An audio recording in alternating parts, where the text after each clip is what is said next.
আজকের জেনারেশনের 90% পুরুষের মধ্যে সেই পুরুষত্বটা নেই, যে পুরুষত্বটা একটি সত্যিকারের পুরুষের মধ্যে থাকা দরকার। কিন্তু ওই এনার্জি, ওই কনফিডেন্স, এই সব কিছু আজ ধীরে ধীরে কম হয়ে যাচ্ছে। ছোট ছোট বিষয়ে সেন্সিটিভ হয়ে যাওয়া, ভয় পেয়ে যাওয়া, হার মেনে নেওয়া, এই সব কিছু আজ পুরুষদের মধ্যে চলে আসছে। আর এর পিছনে কেবলমাত্র একটিই কারণ আছে, সেটা হলো লো টেস্টোস্টেরন। আপনি কি আমার একটি প্রশ্নের উত্তর দিতে পারবেন? বর্তমানে অ্যাভারেজ প্রতিটা পুরুষের মধ্যে টেস্টোস্টেরন লেভেল কতটা থাকতে পারে? 300, 400, খুব বেশি হলে 500। আর বিজ্ঞান আমাদেরকে বলে এই লেভেলটা হলো নর্মাল। কিন্তু সমস্যাটা হলো আমরা আজ এই লো টেস্টোস্টেরনের সঙ্গেই বাঁচা শিখে নিয়েছি।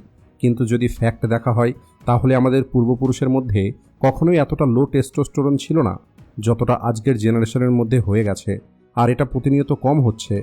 আর আমি জানি এখন অনেকের মনের মধ্যে এই প্রশ্নটা আসছে যে এই টেস্টোস্টেরন জিনিসটা কি, আর এটা কেন এত বেশি প্রয়োজন, আর আপনি কিভাবে জানতে পারবেন আপনার মধ্যে টেস্টোস্টেরন লেভেল লো আছে নাকি হাই আছে।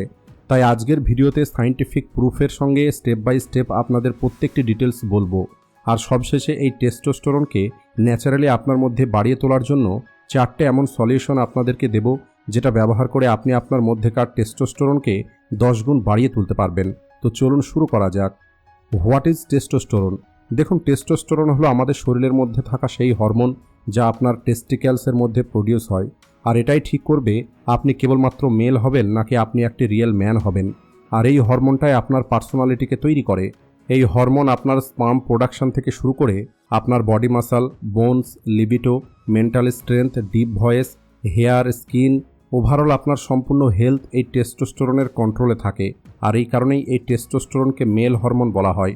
আর যদি আপনার এই টেস্টোস্টেরনের লেভেল কম হতে শুরু করে, তাহলে আপনার শরীরে স্ট্রেংথ, কনফিডেন্স, মোটিভেশন, ডিসিপ্লিন সব কিছু ধীরে ধীরে শেষ হয়ে যাবে। আর আপনি মেন্টালি এবং ফিজিক্যালি ভেঙে পড়বেন। তাই টেস্টোস্টেরন হলো খুবই ইম্পর্ট্যান্ট একটি হরমোন আপনার আলটিমেট গ্রোথের জন্য। Number 2, why testosterone matter. আজকের জেনারেশনের মধ্যে এই হরমোন মাত্র 20 বছর বয়সের পর থেকেই কমতে শুরু করে। যে সময়ে আমাদের শরীরের মধ্যে এই টেস্টোস্টেরনের লেভেল হাই থাকা দরকার, সেই সময়ে এই টেস্টোস্টেরনের লেভেল কম হয়ে যাচ্ছে। আর এই কারণেই পুরুষদের মধ্যে পুরুষত্ব ধীরে ধীরে কমে যাচ্ছে। যখন আপনার ভিতরে ফোকাস, ডিসিপ্লিন, কনফিডেন্স সব থেকে বেশি হওয়া দরকার, সেই সময় আপনি উইক, টায়ার্ড, ইমোশনাল এবং কনফিউজ ফিল করছেন। টেস্টোস্টেরন কেবলমাত্র আপনার বডির মাসল তৈরি করে না, বরং এটা আপনার এনার্জি, আপনার মাইন্ডসেট এবং আপনার আইডেন্টিটিকে কন্ট্রোল করে। আর এখন যদি আপনি আপনার শরীরের টেস্টোস্টেরনকে মাপতে চান, তাহলে আপনি এর জন্য ব্লাড টেস্ট করাতে পারেন। কিন্তু যে রিপোর্ট আপনি এখানে পাবেন, সেই রিপোর্ট আপনাকে একজ্যাক্ট বলতে পারবে না, বরং ওই রিপোর্ট আপনাকে একটি অনুমান দিতে পারে যে আপনার টেস্টোস্টেরন এতটা হতে পারে। কারণ এই টেস্টোস্টেরনের লেভেল আমাদের শরীরে প্রতিনিয়ত আপ ডাউন হতে থাকে। আর যদি আপনি আপনার শরীরের টেস্টোস্টেরনের লেভেল জানার জন্য ব্লাড পরীক্ষা করতে না চান, তাহলে এখন আমি আপনাদের কিছু উপায় বলতে যাচ্ছি, যে উপায়গুলো ব্যবহার করে আপনি জানতে পারবেন আপনার মধ্যে টেস্টোস্টেরন লো আছে নাকি হাই। প্রথমত, chest fat and belly fat. যদি আপনার চেস্ট এবং বেলির মধ্যে অতিরিক্ত ফ্যাট জমা হচ্ছে, তাহলে এটা হলো একটি স্ট্রং সাইন যে আপনার টেস্টোস্টেরনের লেভেল কম হয়ে যাচ্ছে।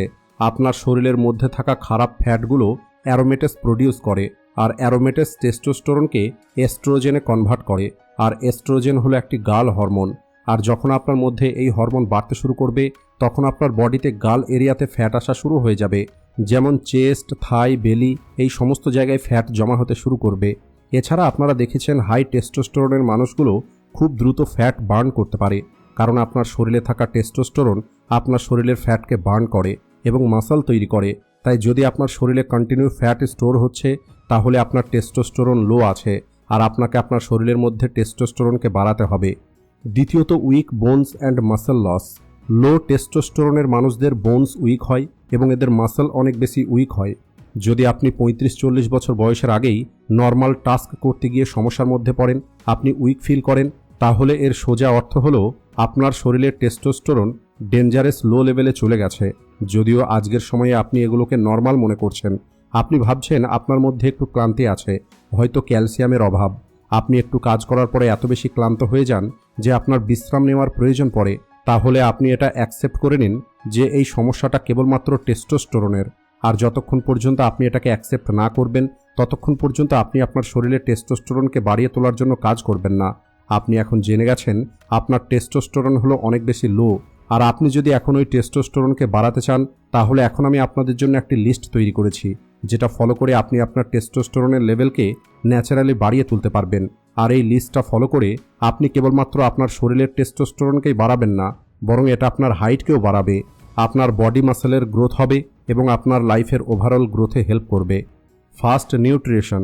দেখুন, আপনি আপনার পার্সোনালিটি ইমপ্রুভ করছেন, আপনি আপনার হাইট বাড়াচ্ছেন, আপনি জিমে যাচ্ছেন, আপনি নিজেকে গ্লো করাচ্ছেন, এই সব কিছুতেই একটা জিনিস কমন, আর সেটা হলো আপনার ডায়েট।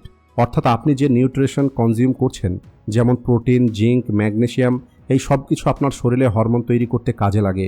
যে খাবার আপনি রোজ খান সেই খাবারটাই ঠিক করবে আপনার টেস্টোস্টেরন বাড়বে নাকি কমবে, আপনার মাসল বাড়বে নাকি কমবে, আপনার হাইট বাড়বে নাকি কমবে।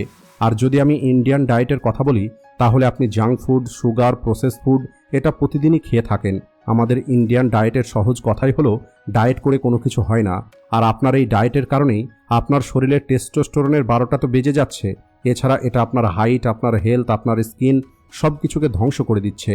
তাই যদি আপনি সিরিয়াসলি আপনার টেস্টোস্টেরনকে, আপনার হাইটকে, আপনার বডিকে, আপনার ওভারঅল গ্রোথকে ন্যাচারালি ইনক্রিজ করতে চান, তাহলে আপনাকে নিউট্রিশনের উপরে ফোকাস করতেই হবে। Second, protein. আপনার শরীর প্রোটিন ছাড়া কিছুই নয়। আপনার স্ট্রেংথ, আপনার রিকভারি, ফ্যাট বার্ন, এনার্জি সব কিছুই প্রোটিন থেকেই আসে। আপনার শরীরে টেস্টোস্টেরনকে বাড়িয়ে তুলতে এই প্রোটিনের অনেক বড় ভূমিকা থাকে। যদি আপনি ওয়ার্কআউট করেন, ট্রেনিং করেন, তারপরেও আপনার মাসল গ্রো করছে না, আপনার শরীরের স্ট্রেংথ বাড়ছে না, আপনি উইক ফিল করছেন, তাহলে এর সহজ অর্থ হলো আপনার মধ্যে প্রোটিনের অভাব আছে। আর শরীরে প্রোটিনকে বাড়িয়ে তোলার জন্য সবথেকে ভালো সোর্স হলো এগ, চিকেন, ফিশ, পনির, সয়াবিন, টোফু। ইন্টারনেটে আপনি প্রোটিন সম্পর্কে আরও ভালোভাবে রিসার্চ করতে পারেন। আর যদি আপনি জিম করেন, তাহলে আপনার জন্য প্রোটিন পাউডার একটি ভালো সাপোর্ট হতে পারে, কারণ আপনার প্রতিদিনের প্রোটিনের অভাব পূর্ণ করাটা কেবলমাত্র খাবার দিয়ে সম্ভব নয়। তাই যদি আপনার টেস্টোস্টেরনকে বাড়িয়ে তুলতে হয়, তাহলে আপনার ডায়েটের মধ্যে প্রোটিনকে অ্যাড করতে হবে। Third, healthy fat. হেলদি ফ্যাটের সহজ অর্থ হলো ওই ফ্যাট যেটা আপনার হরমোনকে ইমপ্রুভ করবে, আপনার টেস্টোস্টেরনকে বাড়াবে, আপনার ব্রেন ফাংশনকে সার্ভ করবে এবং আপনার ব্যাড ফ্যাটগুলোকে বার্ন করবে, যেমন দেশি ঘি, কাজু, বাদাম, পামকিন সিড, আখরোট, চীনাবাদাম। Fourth, zinc. এই জিঙ্ককে আপনি টেস্টোস্টেরনের ফিউল মনে করতে পারেন। জিঙ্কের কাজই হলো আপনার শরীরের মধ্যে টেস্টোস্টেরনকে বাড়িয়ে তোলা। আর আজকের 80% পুরুষের মধ্যেই এই জিঙ্কের অভাব আছে। এদের এনার্জি ডাউন, কোনো কাজ করতে ইচ্ছে করছে না। আর এরপরে আপনি বলেন, আমি তো ওয়ার্কআউট করতে পারছি না, আমি ফোকাস করতে পারছি না, আমি উইক ফিল করছি। তাহলে আপনার প্রতিদিনের ডায়েটে জিঙ্ক থাকাটা অনেক দরকার।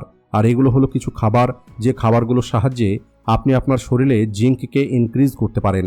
Fifth, magnesium. এটাকে আপনি এভাবে বোঝার চেষ্টা করুন, যখন আপনি অনেক বেশি স্ট্রেস নেওয়া শুরু করেন, তখন আপনার বডি কর্টিসল রিলিজ করে। আর আপনার শরীরে যখন কর্টিসল বেড়ে যায়, তখন আপনার শরীরে টেস্টোস্টেরন ডাউন হয়ে যাবে। কিন্তু যদি আপনার শরীরে প্রপার লিমিটে ম্যাগনেসিয়াম থাকে, তাহলে এটা আপনার স্ট্রেস কম করবে, আর কর্টিসল রিলিজ হবে না, আর আপনার টেস্টোস্টেরনটা প্রোটেক্ট থাকবে। আর এর জন্য আপনাকে আপনার প্রতিদিনের ডায়েটে ম্যাগনেসিয়াম রাখতেই হবে। আর এর জন্য আপনি স্ক্রিনে দেওয়া ফ্রুটগুলোর সাহায্যে আপনি আপনার শরীরে ম্যাগনেসিয়ামের লেভেলটাকে কন্ট্রোল করতে পারেন। Number 2, strength training. এখন কথা বলবো ওয়ার্কআউট সম্পর্কে, যেটা আপনার টেস্টোস্টেরনকে খুব দ্রুত বাড়িয়ে তুলবে। দেখুন, যখন আপনি এমন কোনো ওয়ার্কআউট করেন যার ফলে আপনার সম্পূর্ণ বডি একসঙ্গে ইউজ হয়, তখন আপনার বডি খুব দ্রুত টেস্টোস্টেরন রিলিজ করে। আর স্ক্রিনে দেখানো এক্সারসাইজগুলো যদি আপনি প্রতি সপ্তাহে 4 দিন করেন, তাহলে আপনার শরীরের টেস্টোস্টেরন ন্যাচারালি বেড়ে যাবে। Number 3, sleep. দেখুন, এটা আপনিও জানেন এবং আমিও জানি ঘুম কতটা বেশি গুরুত্বপূর্ণ শরীরের টেস্টোস্টেরনকে বাড়ানোর জন্য এবং আপনার হাইটকে বাড়িয়ে তোলার জন্য। আর এই টপিকে আমি আগেও অনেক ভিডিওতে কথা বলেছি, তাই বেশি কিছু বলছি না। আপনাকে কেবলমাত্র প্রতিদিন 7 থেকে 8 ঘন্টা ডিপ স্লিপ নিতে হবে। আর এখন আপনারা জেনে গেছেন টেস্টোস্টেরন জিনিসটা কি, এটা কিভাবে কাজ করে, এই টেস্টোস্টেরন কেন এত বেশি প্রয়োজন, আর যদি এই টেস্টোস্টেরন আপনার শরীরে লো থাকে, তাহলে এটাকে আপনি ন্যাচারালি কিভাবে বাড়িয়ে তুলতে পারবেন। আজকের ভিডিওটি এই পর্যন্তই। ভিডিও ভালো লাগলে ভিডিওটিকে লাইক ও শেয়ার করতে ভুলবেন না। Thanks for watching.